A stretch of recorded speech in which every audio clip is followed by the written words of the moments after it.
प्रियो, आज हम पढ़ेंगे रूत के विषय में। परमेश्वर ने रूत के जीवन में कैसे काम किया।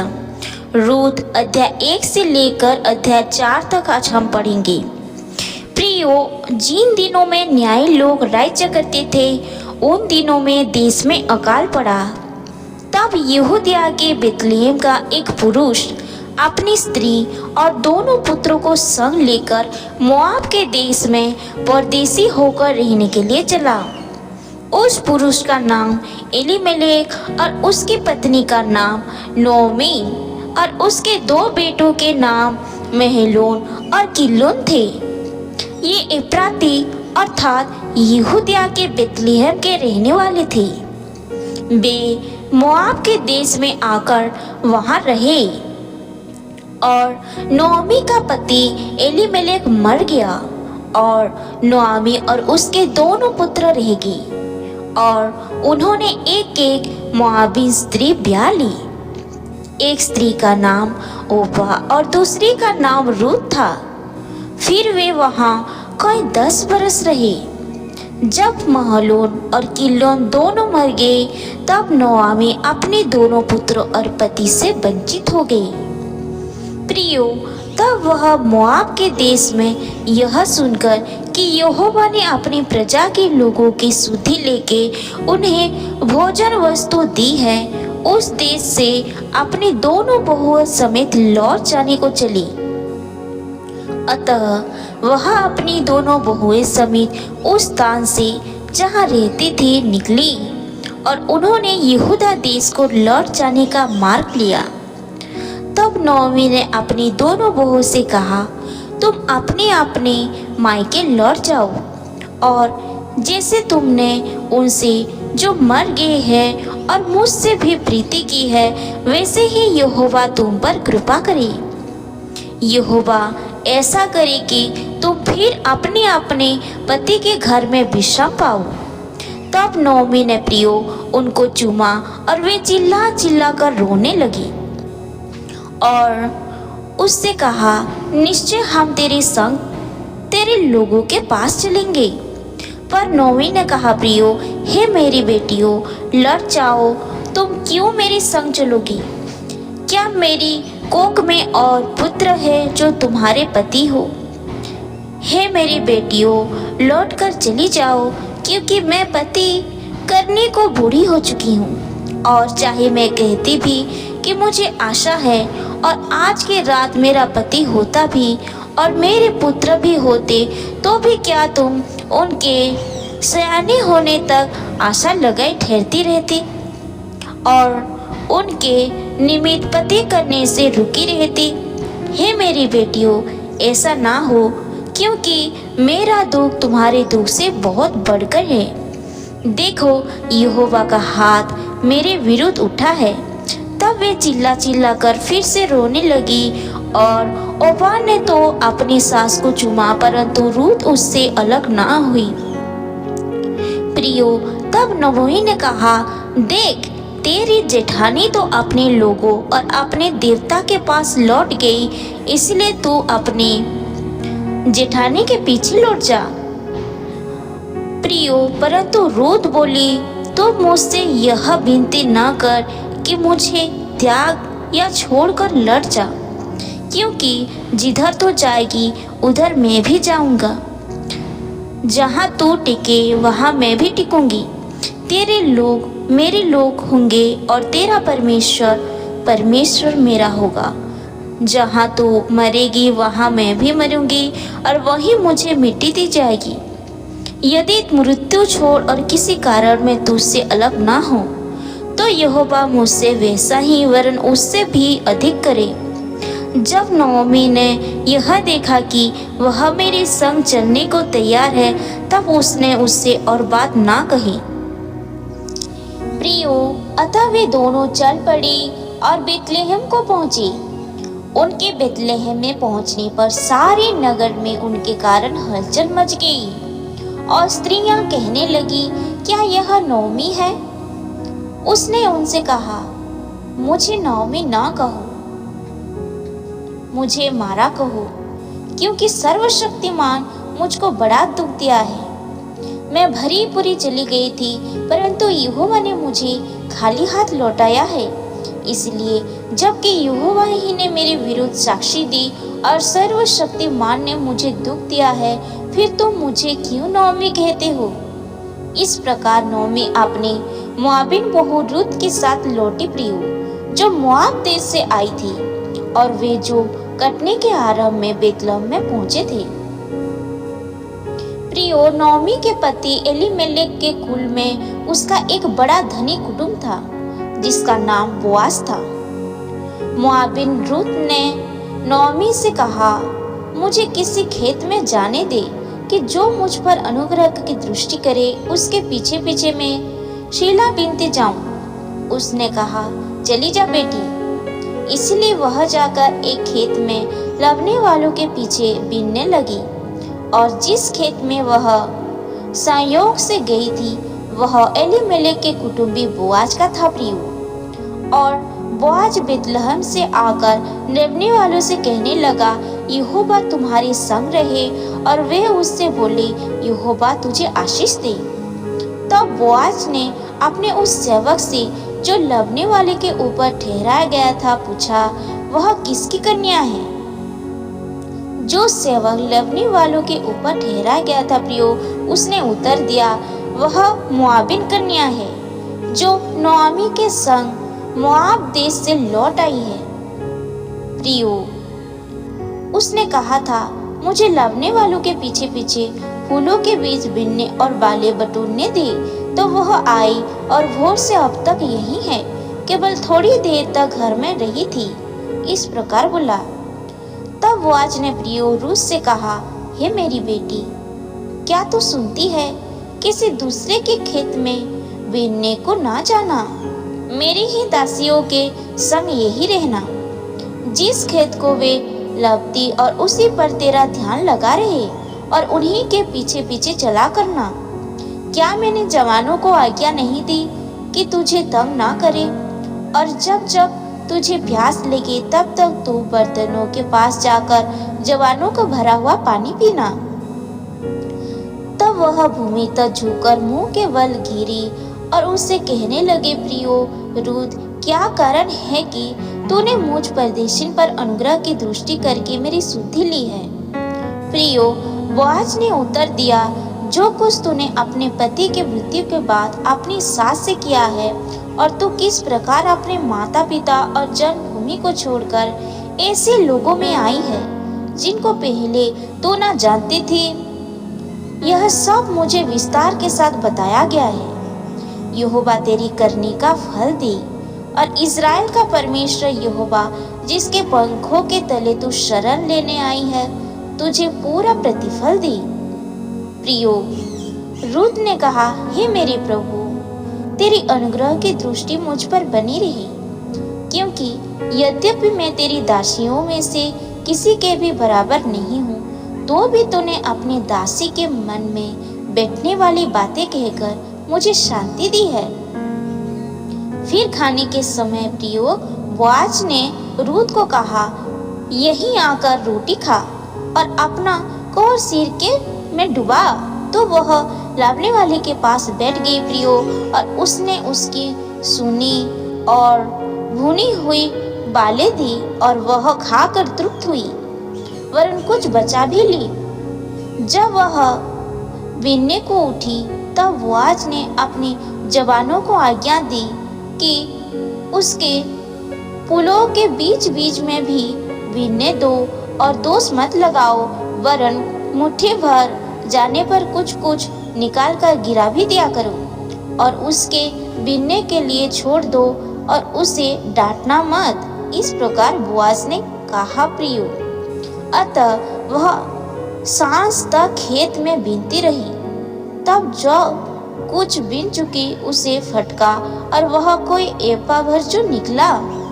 तब वह उसे उठाकर नगर में गई, और उसकी सास ने उसका बिना हुआ देखा प्रियो, और जो कुछ उसने तृप्त होकर बचाया था उसको उसने निकालकर अपनी सास को दिया।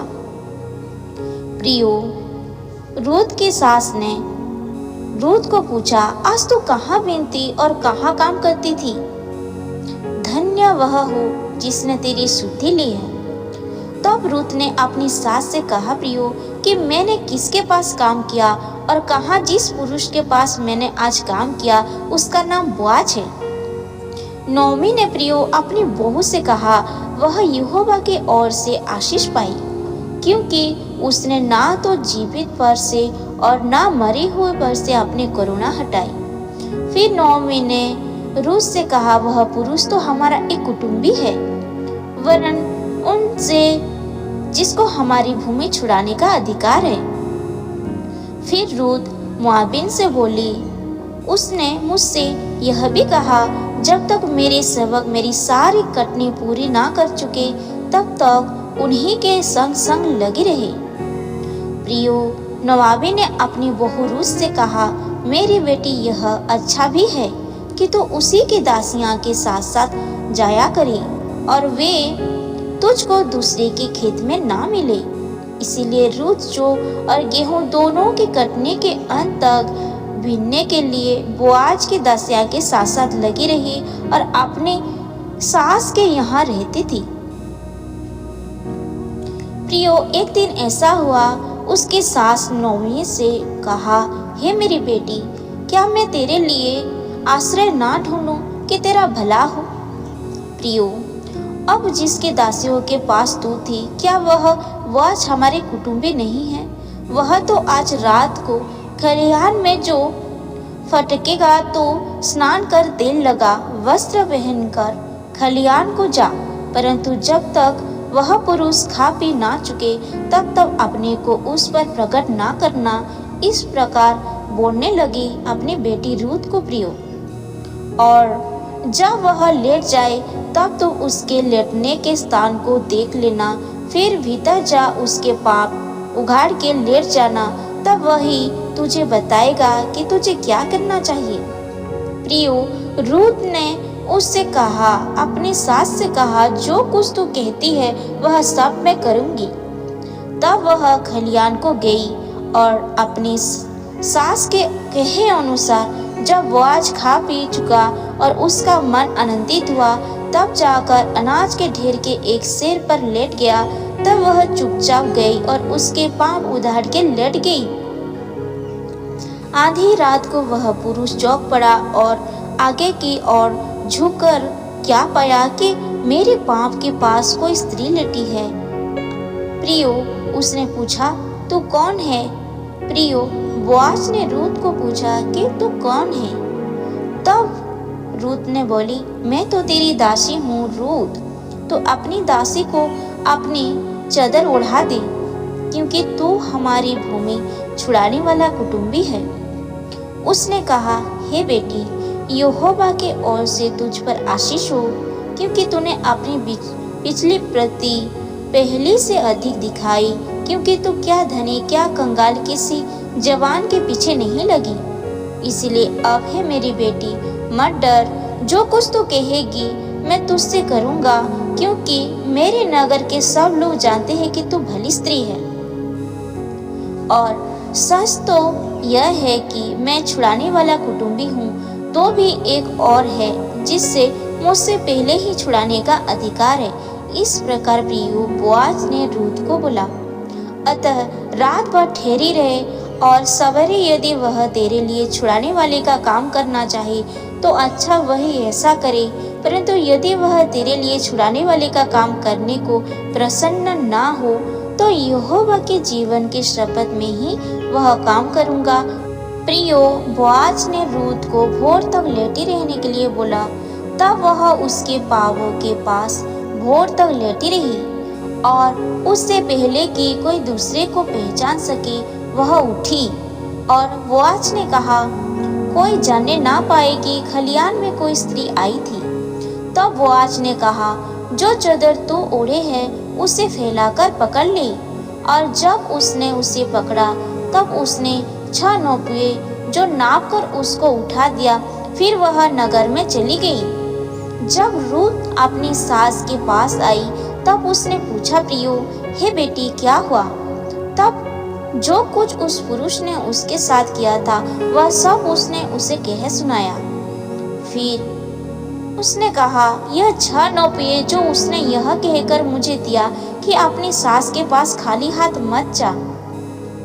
फिर नौमी ने कहा, प्रियो, हे मेरी बेटी, जब तक तू न जाने कि इस बात का कैसा फल निकालेगा, तब तक चुपचाप बैठी रहे, क्योंकि आज उस पुरुष को यह काम बिना निपटाए चैन ना पड़ेगा। प्रियो, तब वो आज फाटक के पास जाकर बैठ गया और जिस छुड़ाने वाले कुटुंबों की चर्चा बोआज ने की थी वह भी आ गया। तब बोआज ने कहा, हे मित्र, इधर आकर यहीं बैठे जा। तो वह उधर जाकर बैठ गया। तब उसने नगर के 10 वृद्ध लोगों को बुलाकर कहा, यहीं बैठे जाओ। वे भी बैठ गए। तब वह उस छुड़ाने वाले कुटुंबी से कहने लगा, नौमी जो मोआब देश से लौट आई है, वह हमारे भाई एलीमेलेक की एक टुकड़ा भूमि बेचना चाहती है। प्रियो, इसलिए मैंने सोचा कि यह बात तुझको जताकर कहूँगा कि तू उसको इन बैठे हुओं के सामने और मेरे लोगों के इन वृद्ध लोगों के सामने मोल ले। और यदि तू उसको छुड़ाना चाहे तो छुड़ा, और यदि तू छुड़ाना ना चाहे तो मुझे ऐसे ही बता दे कि मैं समझ लूं, क्योंकि तुझे छोड़ उसके छुड़ाने का अधिकार और किसी को नहीं है, और तेरी बात मैं हूँ। उसने कहा, मैं उसे छुड़ाऊंगा। फिर बोआज ने कहा, जब तो उस भूमि को नौमी के हाथ में से मोल ले, तब उसे रूत मोआबिन के हाथ से भी, जो मरे हुए की स्त्री है, इस मनसा से मोल लेना पड़ेगा कि मरे हुए का नाम उसके भाग में स्थिर कर दे। प्रियो, उस छुड़ाने वाले कुटुंबी ने कहा, मैं उसको छुड़ा नहीं सकता। ऐसा ना हो कि मेरा नीच भाग बिगड़ जाए, इसीलिए मेरा छुड़ाने का अधिकार तू ले ले, क्योंकि मैं उसे छुड़ा नहीं सकता। पुराने समय में प्रियो, इज़राइल में छुड़ाने और बदलने के विषय में सब पक्का करने के लिए यह प्रथा थी कि मनुष्य अपनी जूती उतार के दूसरे को देता था।